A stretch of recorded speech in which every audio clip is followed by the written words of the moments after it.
Don't go chasing waterfalls. You'll see what I mean in a second. This is Sheryl.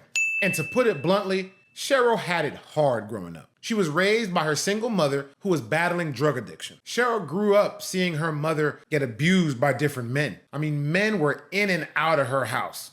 Before she was even an adult, Cheryl's mom passed from health complications. This catapulted an already troubled teen into even more bad decisions. Despite it all, though, she tried to push through and make something of herself. Unfortunately for Sheryl, she inherited her mother's poor taste in men. Sheryl was in one bad relationship after another. She ended up having 3 kids with 2 different men. Her life was so unstable, she didn't even have custody of her children. They all lived with their fathers. And what do I mean by unstable? Well, for one, although Sheryl would work, she couldn't really keep a job for too long. Also, her romantic relationships were just crazy. Like in 2010, she got into this abusive relationship with this one guy. And one night, they must have gotten into some very heated argument because he lit her apartment on fire.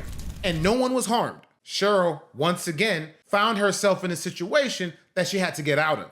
She wanted out of the relationship, but if this dude is willing to burn down her apartment, what else is he willing to do to make her stay? So a few nights later, she decided to go to this party, to unwind a bit and take her mind off things. And at that party, she meets this man, Bishop.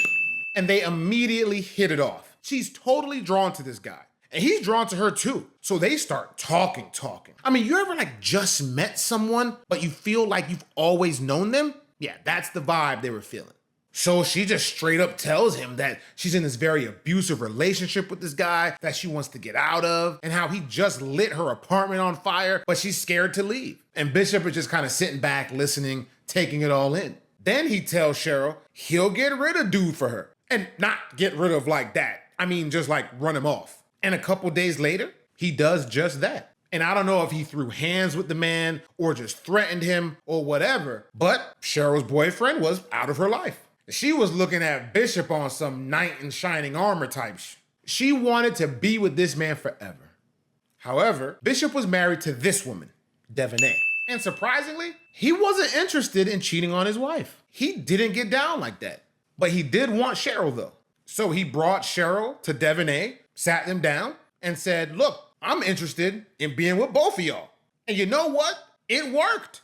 Bishop kept it real, let the women decide for themselves, and they went for it. And he wasn't some rich dude who could financially support both of them by himself. I guess they really just wanted him. And Sheryl wasn't silent about the arrangement either. Oh no, she was posting on social media about her loving relationship as often as she could. They took trips together, they went on dates together, I mean the whole 9. And Sheryl posted all of it. Eventually, Bishop and Devonay wanted Sheryl to move in so they can, all get closer. And against the advice of friends and family, Sheryl did it without question. Cheryl's family began noticing that her relationship with Bishop was kind of strange. I mean, outside of the whole poly thing. Like this one time at a family barbecue, they heard her referring to him as the Don.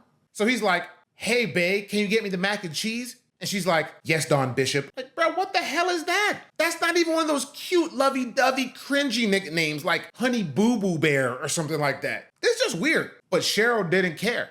She was totally bought in and had no problem cussing out anybody who had anything negative to say about how she was living her life. The 3 of them were a happy family. Tell me why. Of course they weren't no happy family, man. All that posting on social media was straight cap. Turns out Bishop wasn't no knight in shining armor. He was beating on Sheryl like all her other boyfriends did. But what's even worse was Devonay. She really didn't like being a sister wife with Sheryl.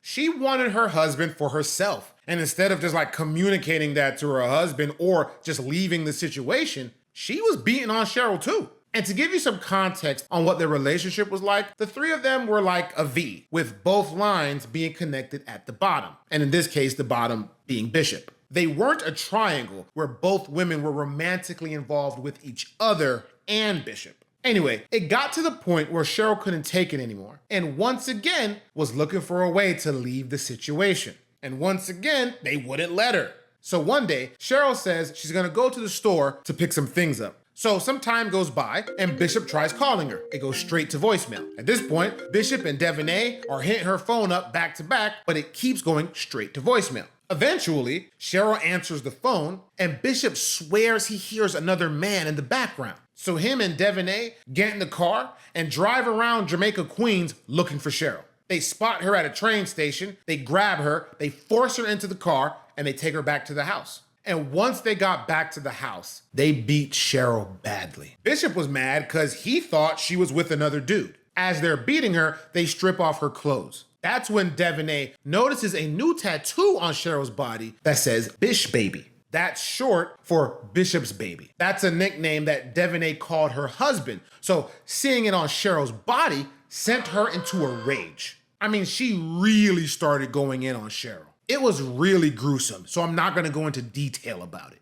But let's just say Devonay took it way past a simple beating. And after they were done, they just went to bed and they just left Sheryl on the floor, beaten down. The next morning, Bishop still sees her on the ground, but now she's unresponsive, so he rushes her to the hospital. Unfortunately, she succumbed to her injuries. Devonay and Bishop tried lying to the police at first, but everything eventually came out, and they were both sentenced to 20 years in prison.